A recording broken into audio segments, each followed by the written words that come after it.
speakers from various places. We have with us Rama Goel, founder and CEO, Go to Fastlane USA. Once again, I would, it's an opportunity and it's a proud privilege that I'm once again introducing you all, right? So, Rama Goel, she's founder and CEO, Go to Fastlane. She's BITS Pilani alumni and she's IT industry veteran, a professional speaker, acclaimed technical author, and her book authored as base book by CNN, Forbes, and INC Book Authority. And she holds so many certifications right away from PMP, CBAP, ITIL, Scrum, Oracle, and whatnot. And almost trained 100 plus trainees and corporate clients. She's always on the look to create global opportunity for fresh graduates, and that is why actually we have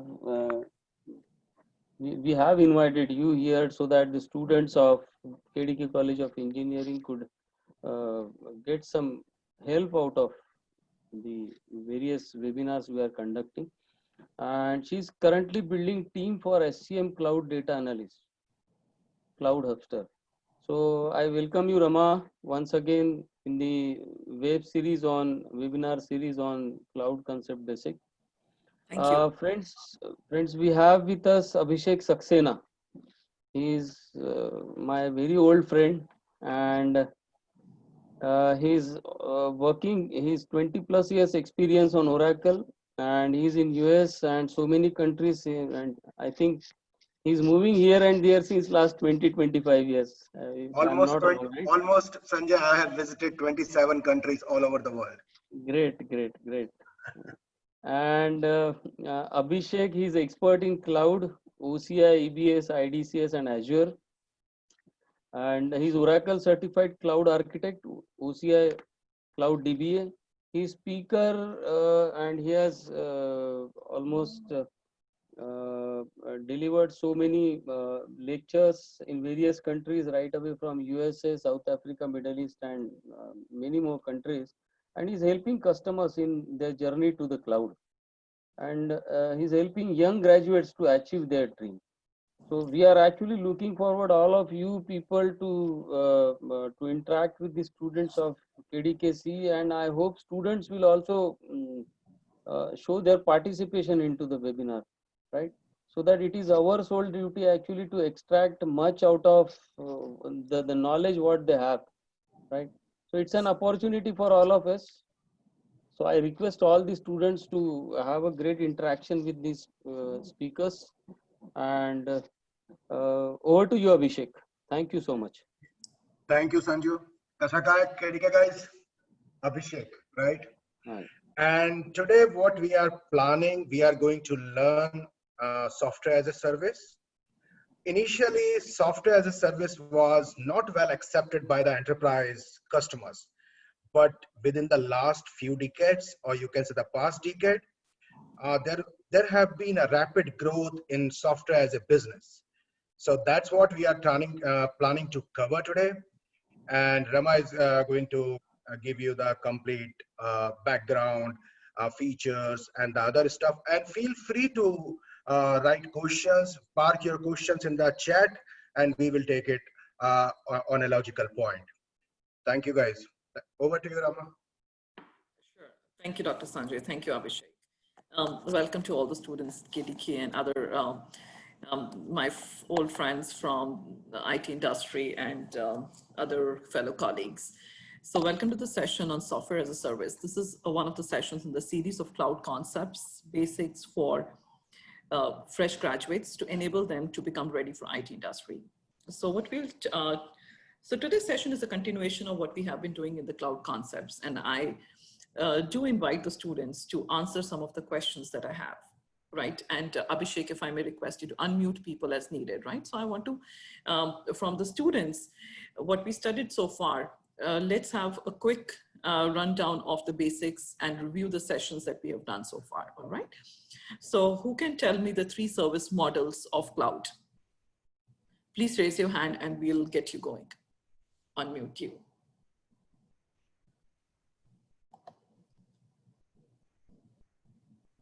the question is, what are the 3 service models of cloud?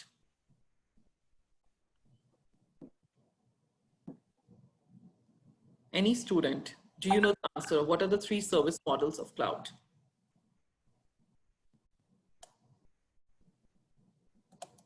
Dipali says SaaS is one of them. Okay, SaaS is one of them. Very smart. Yes. Perfect. Okay. Naga. Yes, Pranit, Okay. Naga, Praniti, and Dipali. Correct. So the 3 service models in cloud are software as a service, platform as a service, and infrastructure as a service, right? Thanks, Shreya, for answering.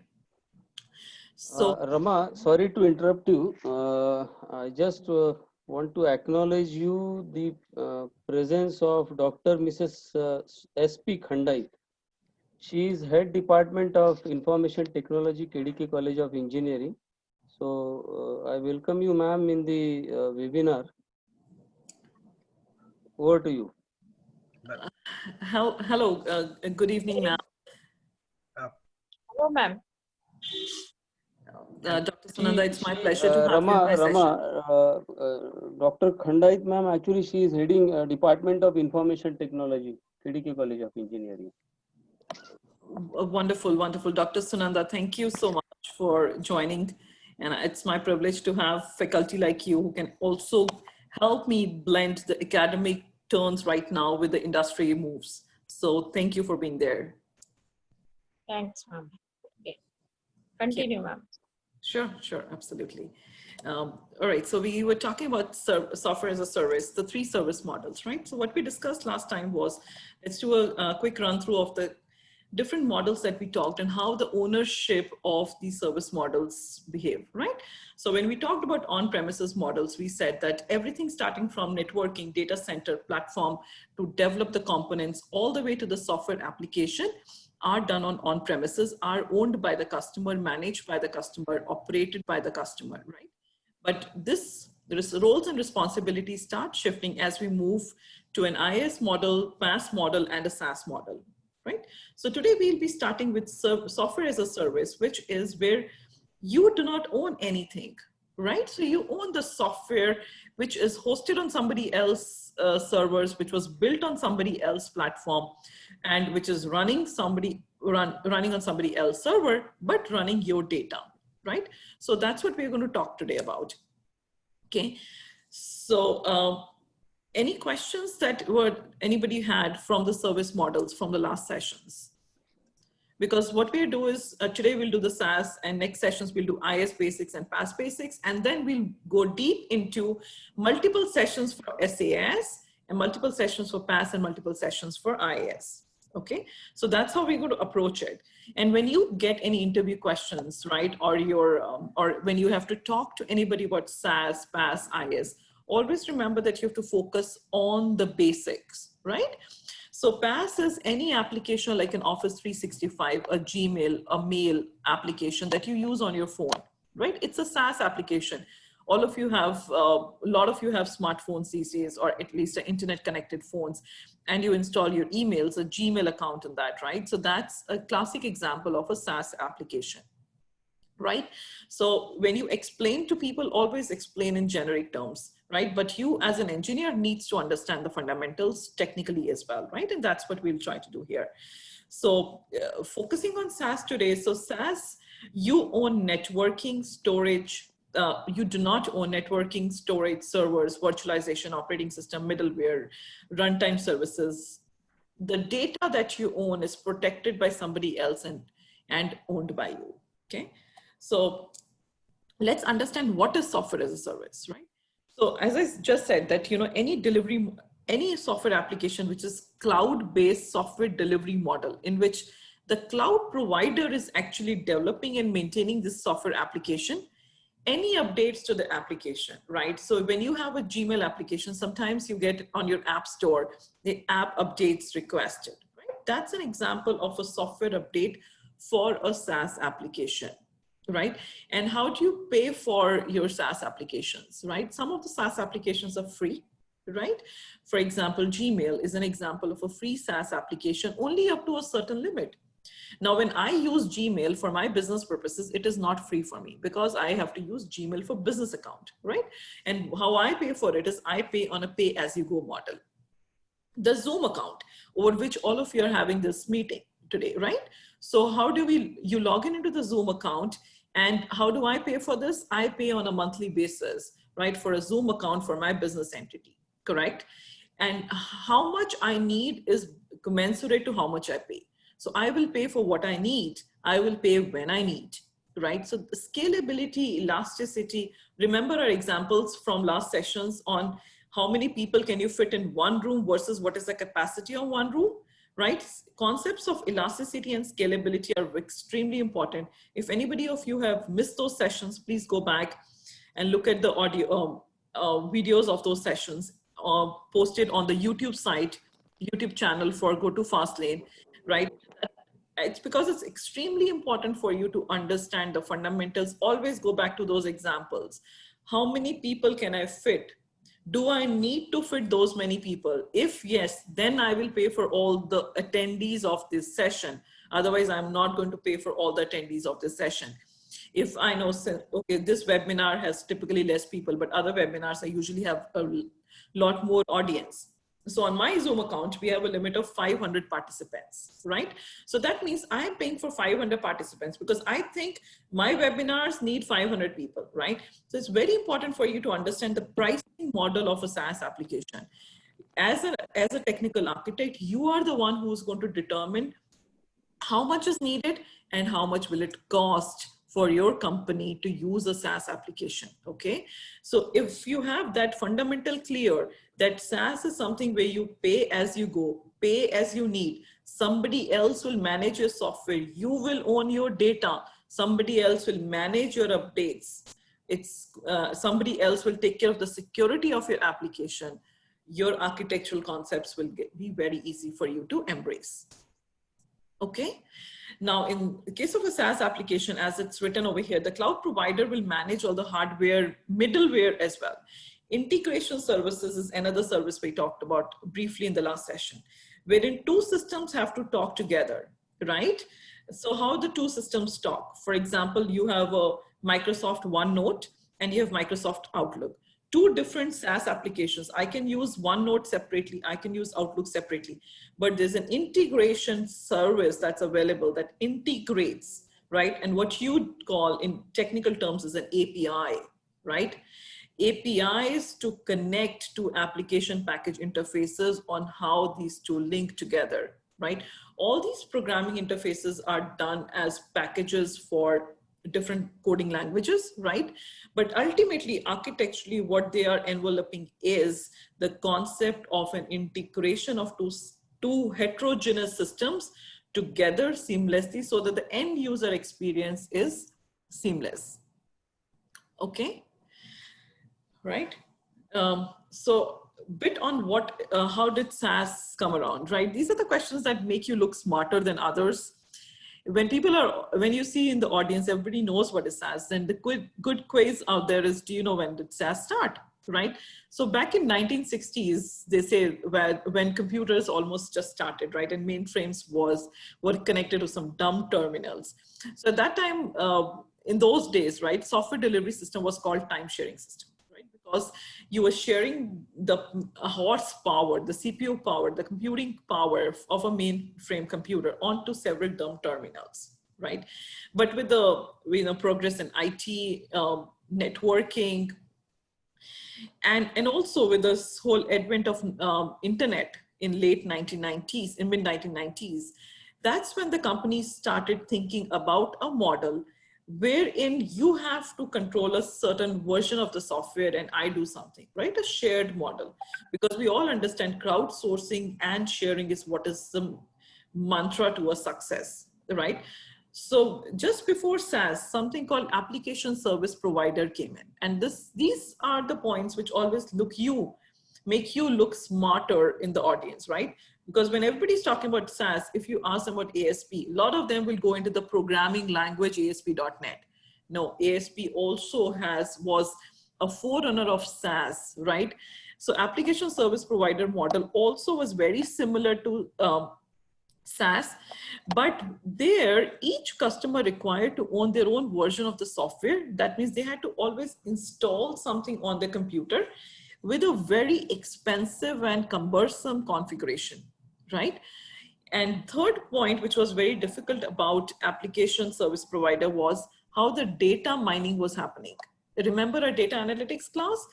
Data collection, consolidation, cleansing, mining are key to a success in a business, right? So that means if you cannot mine data from a software model, that model is not sustainable for a profitable business, right? So what happened with keeping those problems of ASP model, that's when SaaS started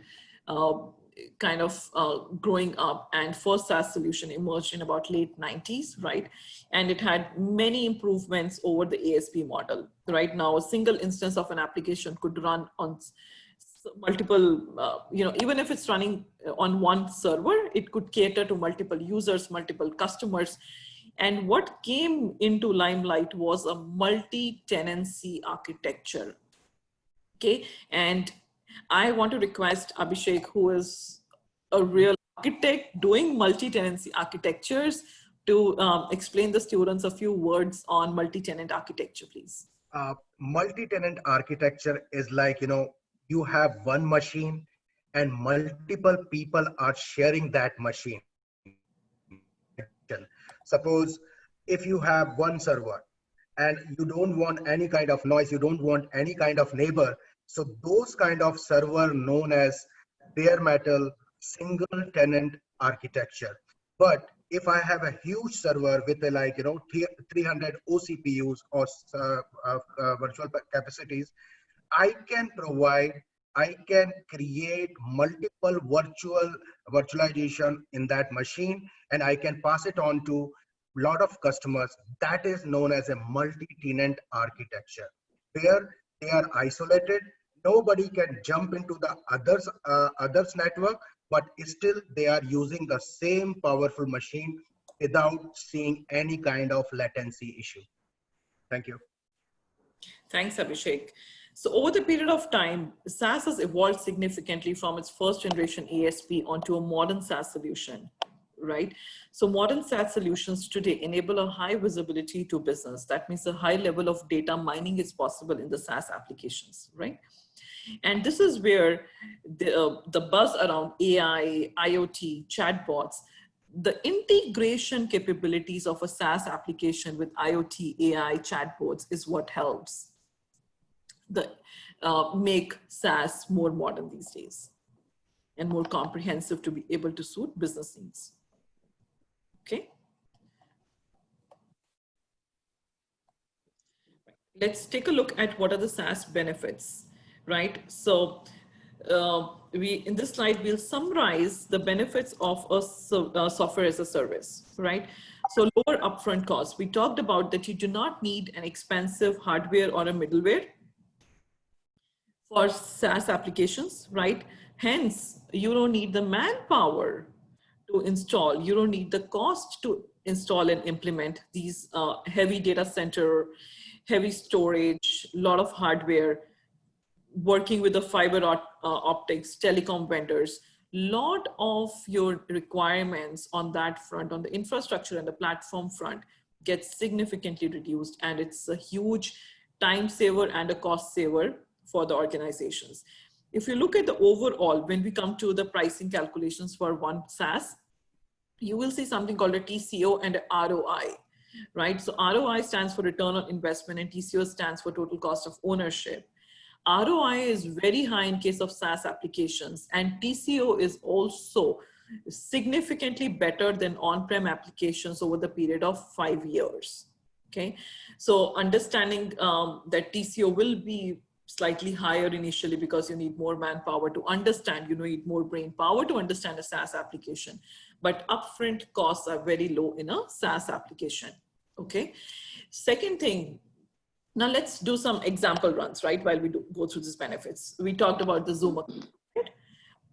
So the Zoom account that I talked about, it has a 500 participant limit for a webinar, right? So what have I paid right now for Zoom? Pretty much nothing, right? Because I don't know where Zoom servers are, right? I don't know who is managing the power in the Zoom servers, who is managing the cooling at the data center. All I know is that I have to use a web link. I just need an internet provider to provide me internet services at my home office to be able to connect to Zoom, right? So upfront investment is very low and I have a predictable ongoing cost, right? So I know that on a monthly basis, I have to pay these many dollars to be able to hold that account. I exactly know how much I'm going to pay for my subscription of the Zoom account, right? So being able to predict your operational run cost is a huge benefit for the organizations. What you don't want is you don't want to keep running in the dark, right? You want to be able to hunt where you can hunt, right? And focus your energies on the right business opportunities rather than managing your operational costs, rather than, you know, living in the dark with your operational costs, right? So cloud actually lets you predict those operational run costs and manage those, right? Now, if I want an upgrade on Zoom account, I know that I have to pay extra. So I can budget it in my run cost for this month or next month. Okay. Think of a CFO, right? A chief financial officer or a controller in an organization. A controller is always looking at opportunities to save money, right? Now you are getting some good savings by not doing an upfront investment, and you're getting some TCO value over the next 5 years, but you're also able to predict your costs, your run costs for a month, right? Because and also understand capital expense, whenever your capital expense turns into operating expense, we talked about CapEx and OpEx briefly. It is very important when you're shifting your finances from CapEx to OpEx that you're able to predict your operating expenses. Let's take an example of you buying a house, right? If you buy a house, you make an investment of say, you know, a $1 million, right? So you buy a house for $1 million and you make an upfront investment of $200,000, right? So $200,000 is your upfront cost. But on a regular basis for the next 20 years, every month, you know that your mortgage at a percentage as say 3%, you're going to pay $6,000 a month, right? For next so many months, correct? Based on your amortization, of course, right? So, but I know that I have to be able to make at least $6,000 a month to even out my mortgage and to pay it, right? So I have that predictability. Now I have to find sources of revenue, right? That's how organizations operate as well. Now an organization knows that my operating cost is $100,000. So I should be able to make $100,000 plus to be able to call profitable, right? So cloud is a huge, cloud gives you that huge benefit of being able to predict the run costs in an organization, okay? And rapid deployment, what did I have to do on Zoom? Nothing, just go ahead, create an account. So the amount of configuration in SaaS applications is very, very low, okay? On-demand scalability. This is a classic example. Zoom is another very good example. Now, if today Dr. Sanjay tells me, hey, Rama, you know, today's webinar for KDK is going to have 1,000 participants, and he gives me a call one day before the session starts, I'll be like, hey, no problem, Dr. Sanjay, thanks for the heads up. What I'm going to do is I'm going to have my Zoom account upgraded, right, to 1,000 participants. So from 500, I can elevate it to 1,000 participants on demand when I need it, right? And then after 4 sessions, Dr. Sanjay tells me, hey, you know what, Rama, I think people need more focus and we'll have only up to 500 participants per session. No problem. I'll bring down the limit to 500, right? The ability to scale up and scale down based on my needs and payment, my pricing terms to also get associated with that is one of the major benefits of SaaS. And all this at no disruption and to the business, and being able to maintain service level agreements, okay? All right, so next slide is on the noisy neighbor syndrome. So this is something Abhishek quickly touched on multi-tenancy, right? So when you have, now let's take an example of, I was watching a movie and haven't been to Bombay a lot, but known about these chawls in Bombay, right? Where you have multiple people living in a same community. And I've watched this Hindi serial sometimes, right? It's a Gujarati serial, not sure how many of you know it. It's called Tarak Mehta Ka Ulta Chashma, right? So it's a very nice serial of a small community unit wherein a lot of people live together, like not like the condos where I live or houses where others live in Canada, right? So they're like so many people living together and kind of they can see each other, right? So they can see each other from the balcony, they can hear each other from the walls, right? So all that is an example of a noisy neighbor, right? Now, why would you want to go and live in a noisy neighbor environment, right? I want to live where I have my own privacy, right? Nobody can peep into the windows of my house. I have a good view of nothing, right? Almost eternity from my balcony. I don't want to see another face when I come out on the balcony, correct? I want to be secure, right? I want to be secured not by people, but by technology, right? That's why I have a CPI security installed in my house, right? So these are the preferences that I as a customer came in with, right? So you are a technical architect and I as a customer tell you, hey, my requirements are I want security, I want privacy, I want isolation, right? I want high availability, I want elasticity, I want scalability. You'll be like, that means you have a noisy neighbor syndrome. You don't like noisy neighbors. So we are going to give you a single tenant, highly scalable, a little expensive architecture, which is still on SaaS. However, this will come with a high price tag. So if you want to live in a condo which has all these properties, right? So you want a SaaS application which is all these properties, you have to pay $100,000 more than others who can live on a multi-tenant architecture. Okay, so now go back to my example of that Hindi serial and a chawl in Mumbai, right? So what happens there? Multiple people are living at every level. So one, there are levels, and at every level also there are multiple people living, right? And everybody can see each other, but they're still living in their own houses, right? So they're still locking their own belongings. They still have control of what they do in their house, right? So I am not able to get into your house without your permission, right? So it's like two tenants sharing the same property. They have influence on each other, but they do not really barge into each other. That is called a multi-tenant architecture, as Abhishek explained to you earlier. What this often leads to is that there could be noisy neighbors, right? Who can affect the scalability of your application, okay? So what you do is, so if your business shared a cloud database, for example, with any of the other noisy neighbor company, right? You would notice slower processing speeds and performance impact, right? But I might be okay, right? I might be okay with noisy neighbors because I'm saving money as long as during some special occasions, I'm not affected. And that special occasion could be month-end close. At every end of the month, right? At every month end, all the companies do a financial reconciliation. I do it every month for my company, right? So what I do is I look at everything that the company did for 1 month. How much did I spend? How much did I earn, right? So that is registered into the books. A lot of you who have your fathers and mothers as businessmen would know that your parents maintain ledger books, right? Very similar to that, we also have ledger softwares, right? So what we do is we try to do double accounting system, right? We try to follow that, say that our credit should be equal to debits.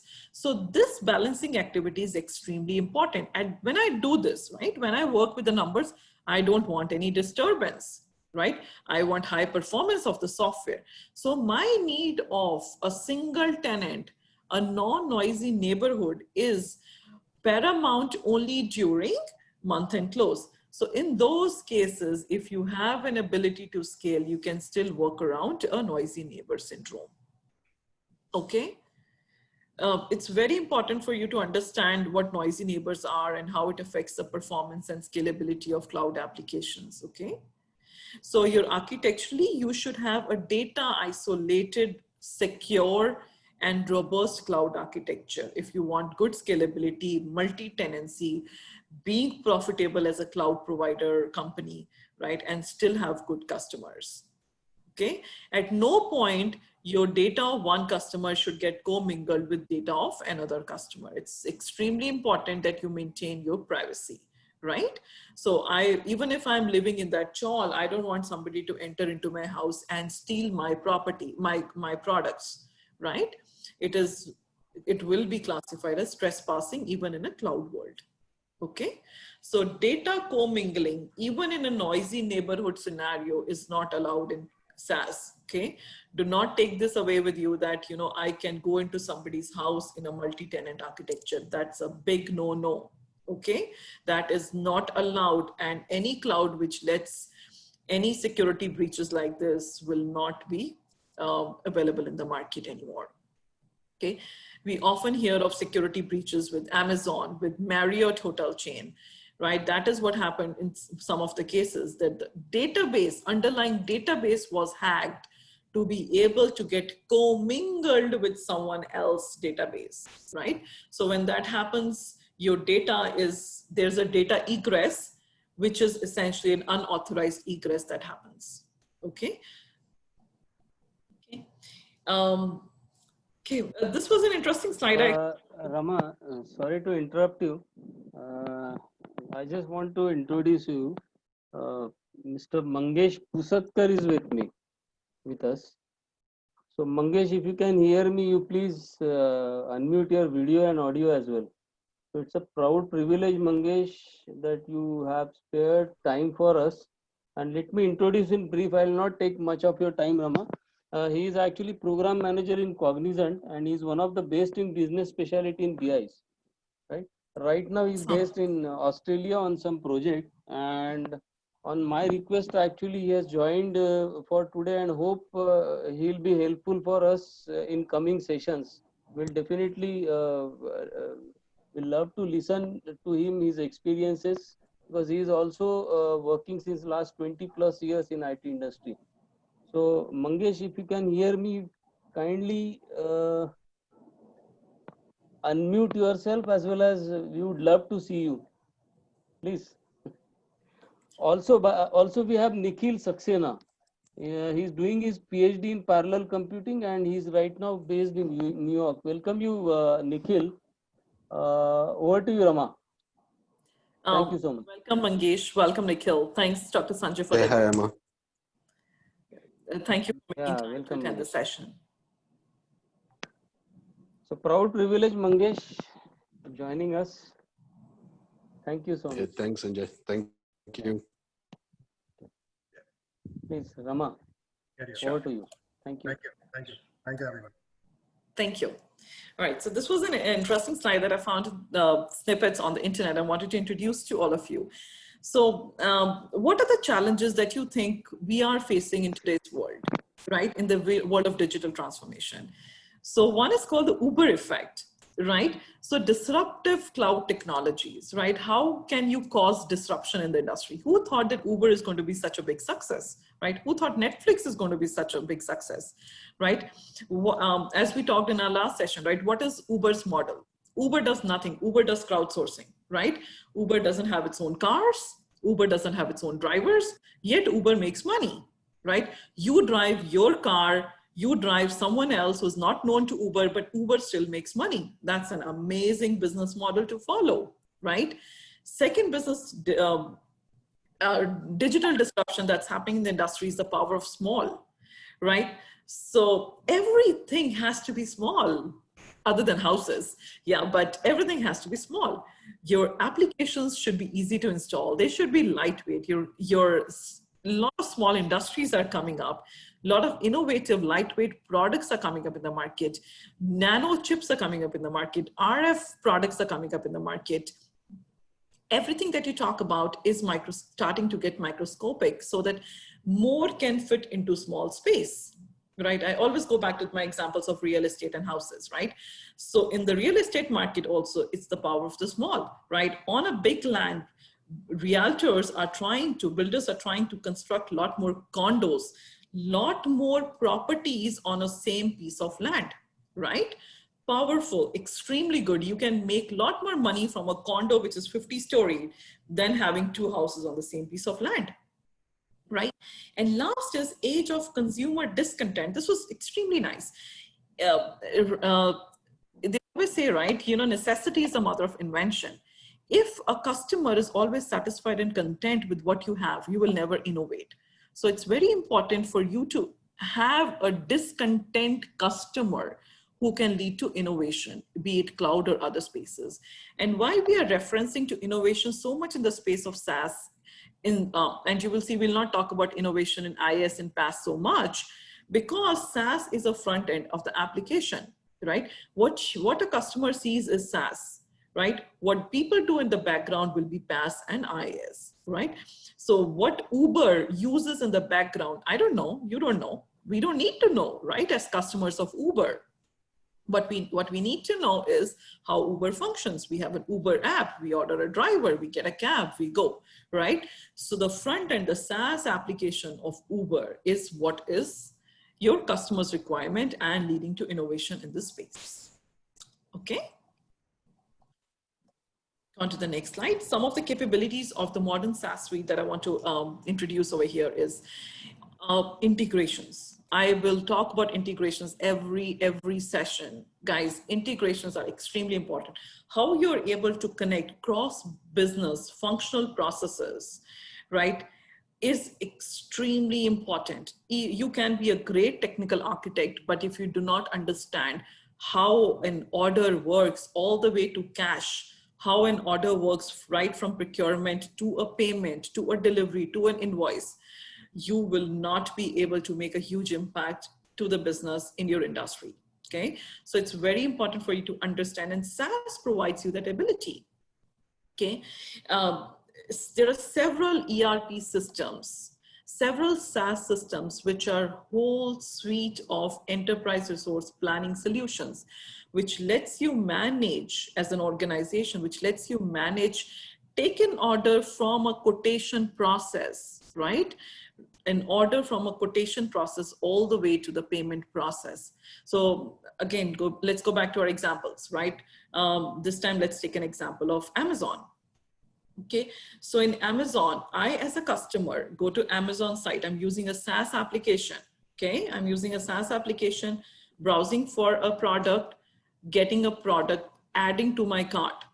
Okay, if the product is not available, I'll say move it to my wish list. So I'm placing a request for a product. It is called a RFQ in simple words, right? For a product. Then I order that product, add to the cart, check out, make a payment, correct? So what happened over here, I placed an order, right? Made a payment for the order, right? And then received the order after a certain number of days and inspected the product.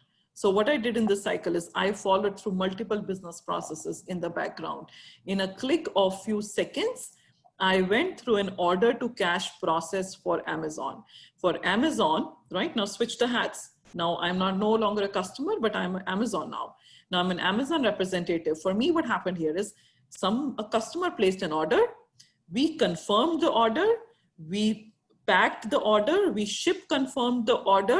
We released the order and we shipped the order. Okay. We collected the cash from the credit card company.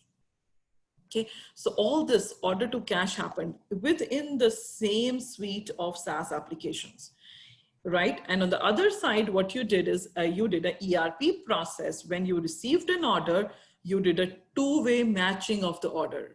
See, we'll talk about all these concepts, but what I'm trying to introduce over here is when you receive a product, you inspect the product. Yeah, I ordered a laptop. Did I get a laptop or did I get a phone instead by mistake? Oh, I got a laptop. Okay, I ordered a laptop. I inspected the product, confirmed, correct? Otherwise, I'm going to return the order, correct? And then we'll issue a RMA on that return. So the different terms in a business that you need to understand when you go to the IT market. The more you understand now, the better it is for your success, okay? There are people in the industry who after 10 years also struggle to understand some very basic business processes. And SaaS as a system lets you connect those business processes in a single UI. In a single Amazon.com account, you were able to run through O2C, P2P, R2R, all the processes in a ERP system or an HCM system. Okay. Faster and more flexible update paths, very easy to install the capabilities of SaaS applications, easy to personalize. Yes, for example, if you look at my background today, I have a Toronto background with a Go to Fastlane logo on it, a name written on it, right? So very easy to customize to what you need. Most of the SaaS applications are like that. You don't like Amazon site? Sure, no problem. Go ahead and change the header color. Go to personalizations, personalize content, right? Of course, all these customizations, personalizations options come at a price, right? So not all the features of every SaaS applications are released in all the countries and at all the price points. That's how you make money out of a SaaS applications, but the capabilities exist. Next one, I want to spend a little time here on the data portability, okay? Being able to share data between two applications. Okay, let's go back to our Amazon example, right? Now, what happened there when you checked out and you entered your credit card information and placed an order? There was a real-time interaction between your credit card merchant and Amazon website, right? Both are SaaS applications. Both talk to each other in the background. What you saw as a customer was a screen which said, transaction is in progress, please wait, and there's a tick, tick, tick, tick clock going on. Right? So it's a pleasant experience for the customer, but at the same time, what's happening in the background as engineers, you need to know that there was a SaaS data transfer that was happening, right? So data portability and being able to talk to two black boxes, and two black boxes here are two heterogeneous systems, is very important. It's one of the great features of SaaS applications. SaaS applications also avoid time-consuming data egress cost. Now, assuming all of you have gone through data egress and ingress in your computer courses, I'll briefly touch on it. Data egress is an example of when you send somebody an email, or you upload a file to your iCloud account, right? Or you take a hard drive and USB stick, right? And put into a computer slot and take data out. All these are forms, one or the other forms of data getting out from a centralized location, right? Now, if you had a standalone data center and somebody was poking into a data center to get the information, in that case, your resources are solely catering to that one request, correct? That means the data center server cannot be used for anything else. In that case, what is happening is, one, costs are going to be very high, right? For example, Taj, let's take the Hotel Taj, right? Pretty expensive hotel. If you say that I'm going to book this whole banquet just for myself and my girlfriend, what's going to happen is you have to pay the cost of the entire banquet for that evening for the two of you, correct? So what you're doing in that case is you're reserving the whole space just for yourself, right? Just for two requirements, two data egress requirements of two people eating food at that point of time. On the contrary, if you go to a restaurant in the Taj Hotel, right, you will have 50 people dining and you will be one of the diners and you will pay exactly what is there on the menu price list, right? So that means you're only paying for your subscription cost at that point of time when you are able to share your data and your space securely with others. Okay, so whereas while data commingling is not an option, data portability and being able to access data by multiple sources at the same time is a big capability in a SaaS application. Okay, some of the features are that SaaS has inbuilt analytics, and as I said, it is paving way towards innovation in the space of AI, IoT, blockchain, chatbot integrations. Few of these things is something that you see on an everyday basis. It's just that we don't realize that those are all SaaS applications, okay? As I said, future is towards more innovation in the world of SaaS. I got some older numbers, which are actually turned out to be correct numbers. So back in 2017, Gartner published a sales report saying that sales of SaaS solutions will grow at nearly 20% every year to about $76 billion by 2020. And that number has been surpassed in 2020 despite the COVID pandemic. COVID pandemic has only helped the growth and innovation in SaaS applications. So it's very paradoxical in times of such global pandemics and calamities. Sometimes innovations yield a lot more returns on investment than in normal business times, okay? So these numbers are actually now surpassed. It was a very interesting number that I found I wanted to share with all of you. Okay, so you can see we have integrations with AI, autonomous IT management, chatbots, all that good stuff. One point that I want to draw your attention on this slide is on the vertical depth and horizontal connectedness. This is a concept that we touched in one slide in our first session on vertical SaaS, vertical scaling and horizontal scaling. Remember, we talked about how we will have more people in the same room based on what you need in that room. So vertical depth and horizontal connectedness, right? So any SaaS application, right, it can provide you solutions in a single department, but it can also provide you cross-functional solutions, okay? Now, let's give you an example. Amazon, right? Inventory management. So Amazon has, when you go to Amazon site, at the top, you will see a search bar, which will say categories, right? It will say groceries, books, apparels, consumer goods, electronics, right? So all these are vertical pillars, and each of these categories have a different SaaS application running in the background, which takes care of the inventory behind those applications. Okay, so those verticals, say for example, consumer goods or books. I want to read any book right now. I'm not getting Blue Ocean Strategy, for example. Okay, so I want to read Blue Ocean Strategy. I'm going to place an order. What happens in the background is a vertical pillar check is happening now, right? Wherein in the vertical pillar of books and Kindle reads, it is going to look for this particular book called Blue Ocean Strategy in all the racks in inventory, right? It's going to check, hey, I have 2 stock left for this book. I'm going to order 1 and you will check out, right? This is where you apply your inventory management concepts in a vertical scaled model, right? But then there's horizontal connectedness. Try not using those vertical searches and just put Blue Ocean at the top of your search. You will get multiple products getting displayed for Blue Ocean, right? You will have Blue Ocean Strategy book being displayed, but at the same time, you'll have a Blue Ocean water bottle coming up. You'll have a Blue Ocean t-shirt coming up. You'll have notebook with a blue cover coming up, right? So in that case, what is SaaS application doing in the background? It is doing a horizontal search on the title. Okay, so SaaS applications lets you operate vertically and also lets you operate horizontally across the business functions. Okay, so sometimes people get very confused on this, because when you're choosing a SaaS vendor, you want to look for a vertical depth of the business offerings, right?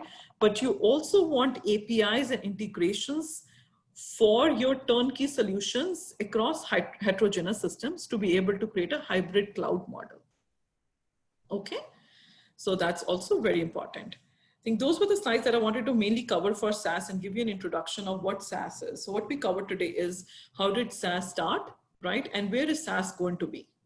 In the next session on after we are done with basics of IaaS and PaaS, we'll come back to SaaS, and I want to introduce you to a SaaS for one company, right? And we'll use that company as an example for 3 or 4 classes before we switch companies. Okay? So maybe I'll use an Amazon as an example, or Oracle as an example, like 2 big products where I can show you end-to-end processes. What I want to do is be able to show you how cross-functional business processes connect, right? And if I take examples of Amazon and Oracle, it will let me do that. If I take an example of a Zoom, it can only give you so many business processes. I cannot explain you end-to-end. Okay. All right, so I know we have a few minutes left, only a few minutes left, and there must be some questions. So I will take the questions here, but also want to ask you if all of you have done assignments for the data analytics session, right? And just something I edited this morning. I got a friend who contacted me for he needing 6 data analysts to join his team in Alberta. He has a position in Calgary, and I found it so relevant. Like last time I was trying to sell all of you that data analytics has a huge market if you have your fundamentals clear. So there are people who are looking out for such bright students, and I will correct myself, not bright students, but bright professionals to be able to deliver work for them. So data analytics is very heavily in the market. So if you want, I can show you the assignment if you would like. If you have done the assignment, we can look at your assignments and take other questions. Beyond that, in the slides, please go ahead and follow us on LinkedIn, right? Since we are a totally non-profit organization, we only survive based on the followers, and it's all on the goodwill. So anytime you follow us, you showcase, you write good reviews about us, it helps us reach out to more and more students. Okay, so please follow us on LinkedIn. Please subscribe to our events on LinkedIn, right? And as I do in most of my sessions, is that I offer all the participants of this session to go ahead and increase your visibility on LinkedIn, on recruitment portals. You can go ahead and use the title of Associate Technical Ambassador for Go to Fastlane. Show us as your employer, right? We are a non-profit, so we are totally covered from any liability concerns, right? So you can go ahead and use it. What it will do is it will help you showcase your profile on my profile and profile of Abhishek, and others who are connected with us can also reach out to you if they have any similar interest in your skill set, or you have interest in what they do, right? So it opens up many more platforms for you to venture out. There's a WhatsApp group, not used very often, but yeah, for you to take a look at.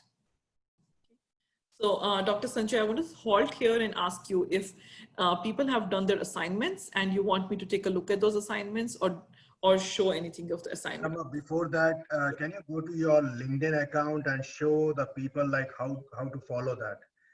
Yeah, go to LinkedIn account. Yeah, so that they should be pretty sure like what they need to do. Okay, sure. So this is my personal LinkedIn account, right? And if you see my personal LinkedIn account, I have more than 7,000 followers who follow me on any time, right? So I have, I don't know how many followers. Is there a way to see my followers? Yeah. 6,318 followers. So if you get yourself associated with Go to Fastlane, what you will do is you will get associated at least in one tier or second tier connections with my connections, and I can introduce and refer as the opportunities come, okay? Prefer not to send me direct requests, but rather follow or join our organization, because that's my work organization, yeah? So I try to know almost all my followers. So I request you to follow the Go to Fastlane account instead of sending me personal requests. But if there's a need, please, we can do that as well. Just search that one, like, if they need to search where, show them, yeah. Sorry? Just show them like, how to search and everything. They should be pretty sure. Okay, sure. Yeah. So if you come to your LinkedIn account and you go to fastlane.ca, you have to go to the first company page, right? I've got to actually decommission the second one. If you click here, this is where you come, and this is how you will see the screen, right? What you have to do is, since I'm already following, you will see a button over here which will say follow.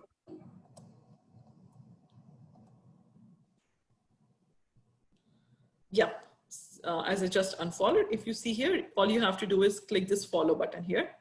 So what that will do is that will actually help you follow any of the activities that we do, right? And what events we are planning. Any post that we publish out there will also be visible out to you, okay? And they can register through these events? Yes. Next thing that is important for you to know is the events, right? So for example, this is a session that we are on right now. So this is how we publish our sessions, right? So you can go ahead and register to the events. What we are going to post today, and you can see what happened earlier, right? All the sessions that happened for KDK on this account. And today Avni is going to help us set up another session. So you will be able to say, join the session or register for the session from this link, okay? Additionally, what I'm also offering all of you to do over here is attendees of the session to go ahead, update your profile, right? And go down to your profile section, to an experience section, and click plus here. Over here, you can go ahead and add technical. Associate Technical Ambassador. Thank you, Abhishek, for saving me from embarrassment.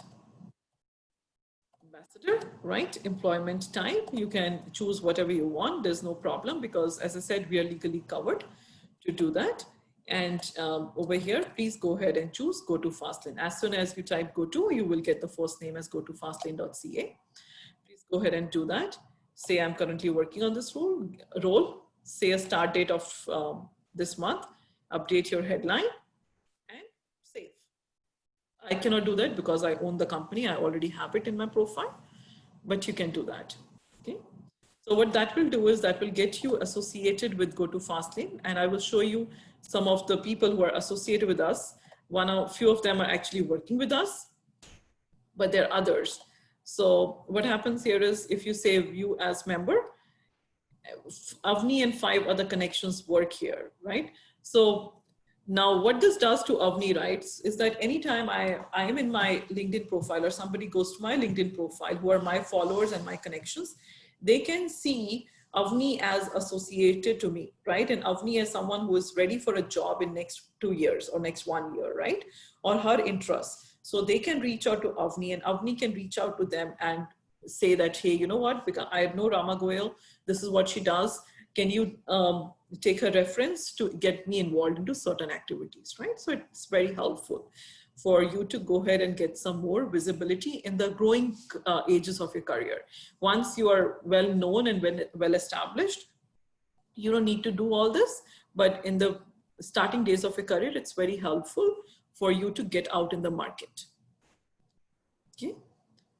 And I think that's what happened in KPIT Cummins. Like, as I already told you, they recognized us because me and Rama both have almost 16,000 connections. And pretty much we are into this industry from the last 20 plus years. So most of the time you will see whomsoever is taking your interview, either he knows me or Rama. So it's good to connect with them. They will also trust you. You have been taught by either Rama or Abhishek. So that will give you the more visibility in terms of interviews and with the company. Yep. And at the same time, Abhishek, since you brought up this topic, I want to take 1 minute, Dr. Sanjay, here that, yes, we are doing this as a non-profit learning initiative, but in the parallel, as I said, that I also have a work stream wherein I do projects for the organizations, right? So, which is a revenue stream of the business, which is a different entity, right? So I also look out for talent, right? But it's very important for people, if I need people in my team, you have to be self-motivated. You have to show the mettle before I can actually take you or hire you in my team, right? A lot of you are really young right now, still going through your studies, so which is not a problem, which is great, right? You're getting associated so quick. I'm looking for long-term associations. I'm looking for motivated individuals, right? So for now, please focus on understanding the concepts of what you study and strengthen your foundation. Once you strengthen your foundation, you can always find a job, and people are there in the market to help you, right?